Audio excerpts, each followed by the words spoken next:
What do you think about when you see this image right here?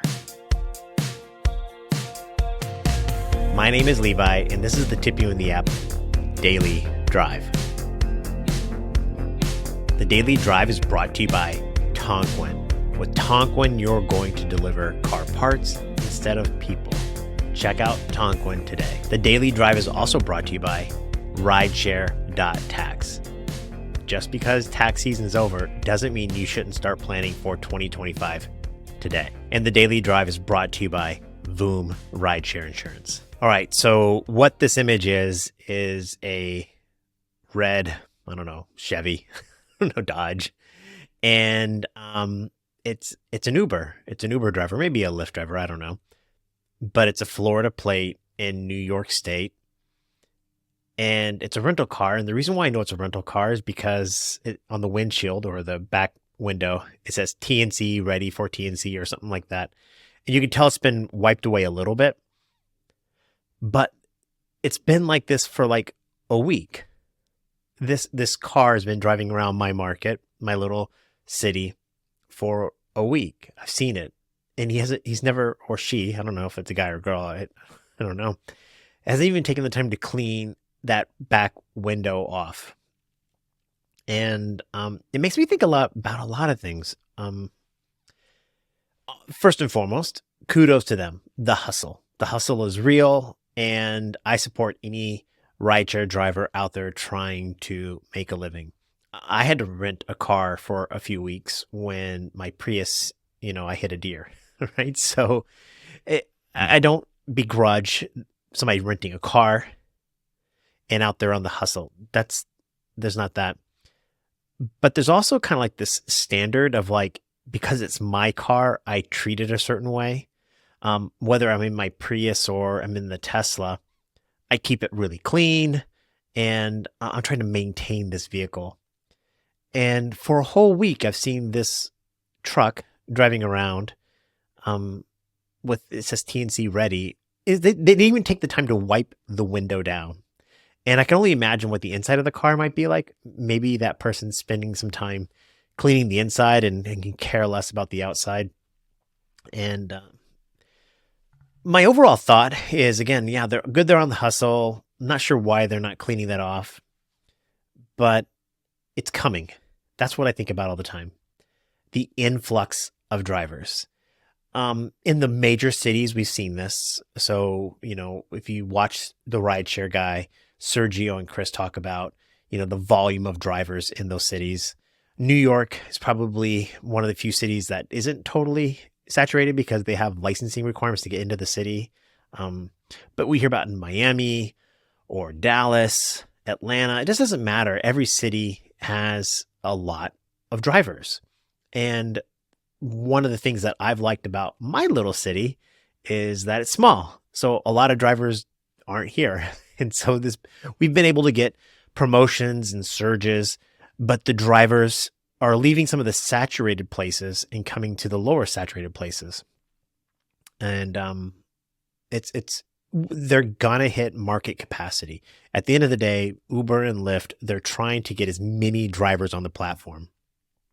And that hurts our income. Last year, this time, if I were to work a 12-hour shift, I'm gonna make $400 to $500.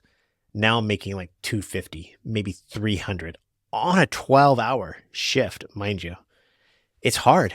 It's hard work with so many drivers.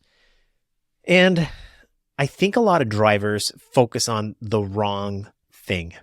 We focus on how much can I get paid on this particular trip, as opposed to preventing, I don't know if preventing is the right word, but limiting the number of drivers in our market. Uber and Lyft, they don't really care how much we make on a particular trip to some extent, like if it's $1.20 or $1.30 per mile or whatever, because what happens when you have market saturation, when there's too many drivers, we spend time sitting around parked. And for the first time in 4 years as a rideshare driver, I'm not getting trips.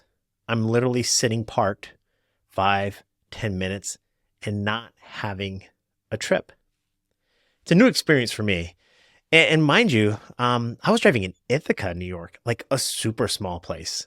I've experienced it a little bit like that in Syracuse and a little bit like that in Binghamton, New York, where I don't get a trip.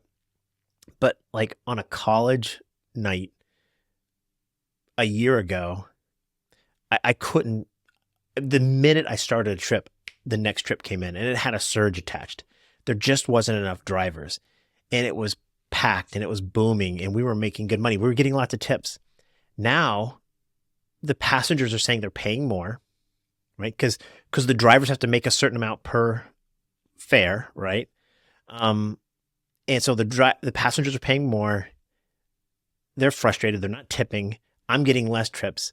Market saturation really only helps the apps. It doesn't seem to be helping the passengers. It doesn't seem to be helping the drivers. Market saturation, being oversaturated, hurts the drivers. Again, I don't want to prevent other drivers from getting into my market. I'm cheering for everybody. But here's what's happening. These drivers are coming from major cities. This is the third time now I've met a driver. This is crazy. There's a driver in the city of Ithaca. He said he flies up to Ithaca during the school year to drive, but he lives in Florida. And he does it just to do rideshare because he knows there was a sweet spot there. And I haven't met anybody in Auburn or Syracuse. I met a couple of drivers from New York City in Syracuse one time. And Syracuse is like 4 hours away from New York City, but they're coming from New York City all the way up to Syracuse because Syracuse University has a big college campus. Binghamton University, I haven't experienced this yet, and so I might make Binghamton my next little sweet spot. I don't know. But Ithaca used to be really good, and now it's not. Syracuse used to be really good, and now it's not. And it's not because of how much Uber and Lyft are paying me. It's too many drivers. There's too many drivers. It's okay in the short run, but it's really hard in the long run, and I'm not sure how it's all going to play out. But I saw this car with this on the back, and it kind of just made me think about that.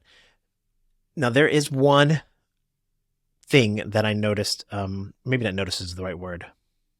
I have a friend in Boston. He's on Drivers Coast to Coast with me, Matt. You may know him. In Massachusetts, they have 2 additional requirements to do rideshare. There's like an additional background security check that the state of Massachusetts does, that no other market or city or state that I know does this. And they also have a car quality check. That's like, they want to make sure your car is ready to do rideshare. And Matt, you should listen to Drivers Coast to Coast. He can talk to you more about it. But it's like they check your trunk to make sure nothing's in your trunk. They make sure your car is operating good shape, and it's like a safety inspection with a higher level, ready for rideshare. I don't know. But Matt, every time he's posting about $30 surges in Boston. And I can't tell you the last time I saw a $15 surge. I don't want to be, negative toward new drivers because it's my community and I'm cheering for everybody. But I do think there is like this low barrier to entry that's not benefiting the drivers and it's not benefiting the passengers. There's some really crappy cars out there on the road right now, and they're doing UberX. They're getting paid the exact same that I'm getting. They're driving dangerously because it's a race to the bottom. And that's what market oversaturation is. It's a race to the bottom.